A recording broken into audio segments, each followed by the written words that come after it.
ನಮಸ್ಕಾರ. ಸಾತ್ವಿಕ್ ಸಾರ್ಥಕಕ್ಕೆ ಆತ್ಮೀಯ ಸ್ವಾಗತ. ನಾನು ವೀರ್ ಶೆಟ್ಟಿ ಎಂ ಪಾಟೀಲ್. ನನ್ನದೊಂದು ಕವನದ ಶೀರ್ಷಿಕೆ ಸಂಗಮ ಯುಗ. ಈಗ ನಾವೆಲ್ಲರೂ ಕಲಿಯುಗದಲ್ಲಿಲ್ಲ, ಸಂಧ್ಯ ಯುಗದಲ್ಲಿದ್ದೆವು. ಕಲಿಯುಗ ಸತ್ಯಯುಗ ಮಧ್ಯದ ಸಂಗಮ ಯುಗದಲ್ಲಿದ್ದೆವು. ನಾವಿನ್ನು ಕೆಲವೇ ವರ್ಷದಲ್ಲಿ ಸತ್ಯ ಯುಗಕ್ಕೆ ಪ್ರವೇಶ ಪಡೆಯಲಿದ್ದೆವು. ಬರುವ 2032ಕ್ಕೆ ಸತ್ಯ ಯುಗವು ಕಾಣಬಲ್ಲೆವು. ಕಲಿಯುಗದ ಕಾಲ 4,32,000 ವರ್ಷ ಇದ್ದದ್ದು. ಆದರೆ ಮನುಷ್ಯ ಮಾಡಿದ ಪಾಪದಿಂದ 5,000 ವರ್ಷಕ್ಕೆ ಇಳಿದದ್ದು. ಗುಪ್ತವಾಗಿದ್ದ ವಿಶ್ವ ಸಂವಿಧಾನ 600 ವರ್ಷಗಳ ಹಿಂದೆ ಬದಲಾದದ್ದು. ದೇವಲೋಕದ ಆಸ್ಥಾನದವರು ಭೂದೊಳಗೆ ಜನ್ಮಿಸಿ ಕಾಲಜ್ಞಾನ ಬರೆದಿಟ್ಟದ್ದು. ಇನ್ನು ಮುಂದೆ ಜಗದ ಜನರೆಲ್ಲ ಒಂದಾಗಿ ಕೂಡಿ ಬದುಕಿ ಬಾಳುತ್ತಲಿರುವೆವು. ಹೀಗಂತ ಹಿಂದೆ ಬರೆದಿಟ್ಟ ಕಾಲಜ್ಞಾನದ ಗ್ರಂಥಗಳನ್ನು ಹೇಳುತ್ತಲಿರುವವು. ನಾವು ನಿಮ್ಮವರೇ, ನೀವು ನಮ್ಮವರೇ, ನಮಗೆಲ್ಲ ನೀವು, ನಿಮಗೆಲ್ಲ ನಾವು. ಹೀಗೆ ಜನರೆಲ್ಲ ಅರ್ಥೈಸಿಕೊಂಡರೆ ನಾವೆಲ್ಲ ಸತ್ಯ ಯುಗದಲ್ಲಿರುವೆವು.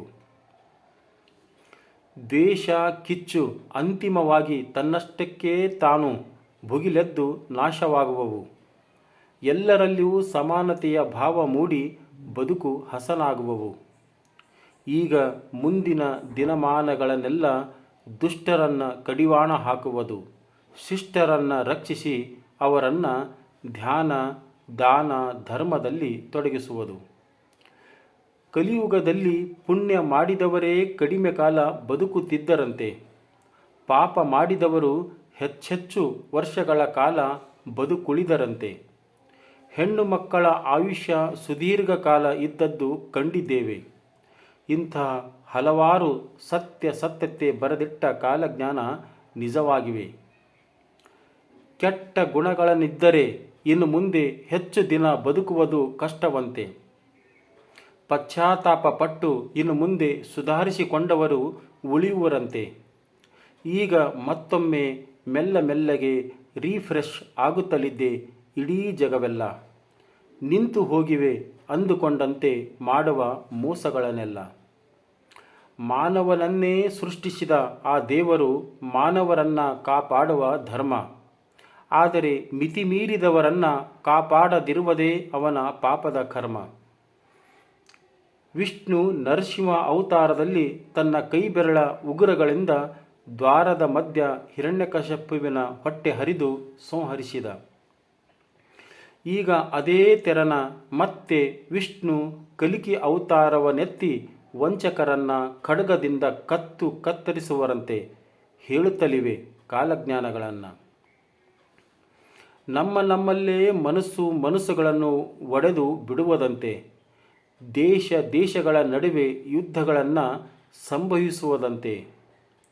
ವಿಪರೀತ ಮಳೆ ಬಂದು ನದಿ ನೀರು ಉಕ್ಕಿ ಹರಿದು ಬಿಡುವುದಂತೆ. ವಿಪರೀತ ಬಿಸಿಲಿನ ತಾಪಮಾನಕ್ಕೆ ಜನರ ಸಾವು ಸಂಭವಿಸುವುದಂತೆ. ವೀರಬ್ರಹ್ಮೇಂದ್ರ ಸ್ವಾಮಿ ಅಚ್ಯುತಾನಂದರು ಹೇಳಿದ ಕಾಲಜ್ಞಾನ ಸುಳ್ಳಾಗಲಿಲ್ಲ. ಇವರೇ ಹೇಳಿದ ಹತ್ತಿರದಲ್ಲಿದ್ದ ಕೊರೋನಾ ಯುದ್ಧ ನಮಗರ್ಥವಾಗಲಿಲ್ಲ. ಈಗ ಅಂಥದೇ ಒಂದು ಭಯಾನಕ ದುರ್ಘಟನೆ ನಡೆಯುವುದಂತೆ. ಕೊನೆಗೆ ಅಳಿದುಳಿದವರಲ್ಲಿ ವಿಶ್ವ ಸನಾತನ ಧರ್ಮ ಸ್ಥಾಪನೆಯಂತೆ. ವಿಷ್ಣು ಕಲಿಕಿ ಅವತಾರವನ್ನೆತ್ತಿ ವೀರ ವಸಂತರಾಯರ ನಾಮದಲ್ಲಿ ಬರುವರಂತೆ. ಜಗದ ಜನ 1,009 ವರ್ಷ ಸುಖವಾಗಿ ಬದುಕುವರಂತೆ. ಇಲ್ಲಿನ ಈ ವೀರಪ್ರತಿಯ ಮಾತಲ್ಲ, ಹಿಂದೆ ಹೇಳಿದ ಕಾಲಜ್ಞಾನಿಗಳದ್ದು. ಅಲ್ಲಿರುವ ಕಾಲಜ್ಞಾನದ ಸಾಲುಗಳು ಕೆಲವೊಂದು ಎತ್ತಿಕೊಂಡು ಬರೆದದ್ದು. ನನಗೆ ತಿಳಿದ ಹಾಗೆ ಜೋಡಿಸಿ ನಿಮ್ಮೆದುರಿಗೆ ಇಟ್ಟದ್ದು. ಅದನ್ನು ಹೇಗೆ ಸ್ವೀಕರಿಸುತ್ತೀರೆಂದು ನಿಮ್ಮೇಲೆ ಬಿಟ್ಟದ್ದು. ಆದರೂ ನಿಮ್ಮೆಲ್ಲರಿಗೊಂದು ಸಂದೇಶ ಮುಟ್ಟಿಸಬೇಕೆನಿಸುತ್ತಿದೆ. ಜಗದಲ್ಲಿ ದೇವರನ್ನು ಮೀರಿಸುವ ಒಂದು ಅದ್ಭುತ ಶಕ್ತಿ ಇದೆ. ಆದರೆ ತಮ್ಮನ್ನು ಕಾಪಾಡುವಂತೆ ಆ ಶಕ್ತಿಯನ್ನು ಒಲಿಸಿಕೊಳ್ಳಬೇಕಂತೆ. ಆ ಶಕ್ತಿಯು ಇಡೀ ಮನುಷ್ಯನ ವ್ಯಕ್ತಿತ್ವಗಳನ್ನೇ ಪ್ರಶ್ನೆ ಮಾಡುವುದಂತೆ. ತನ್ನ ಇಡೀ ಬದುಕಿನ ಪ್ರಶ್ನೆಗೆ ಸರಿ ಉತ್ತರ ಕೊಡಬೇಕಂತೆ. ಪಾಪ ಪುಣ್ಯ ಕೂಡಿಸಿ ಕಳೆಯುವ ಜೀವಮಾನದ ಲೆಕ್ಕವಂತೆ. ನಮಗರ್ಥವಾಗದು ಅದರದೇ ಆದಂಥ ಕಾಲಜ್ಞಾನದ ದೃಷ್ಟಿ.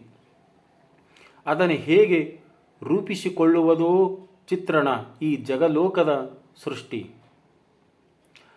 ಮನವು ಕಲಕದಿರಲಿ, ನೆಮ್ಮದಿ ಸುಖ ಒಡೆಯದಿರಲಿ, ಬಾಳಿ ಬದುಕುವ ಬದುಕಿಗೆ ಘರ್ಷಣೆಯಾಗದಿರಲಿ. ಕಲಿಕೆ ಹುಟ್ಟುವ ಮುನ್ನ ಸುಳ್ಳಿನ ಸಂತೆ ಕಟ್ಟದಿರಲಿ, ವಾದ ವಿವಾದಗಳು ಭುಗಿಲೆದ್ದು ಆರ್ಭಟಿಸದಿರಲಿ.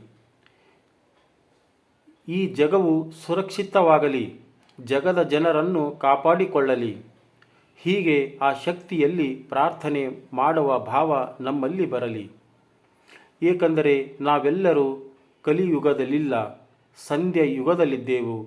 ಕಲಿಯುಗ ಸತ್ಯಯುಗ ಇವೆರಡರ ಮಧ್ಯ ಸಂಗಮ ಯುಗದಲ್ಲಿದ್ದೆವು. ನಮಸ್ಕಾರ.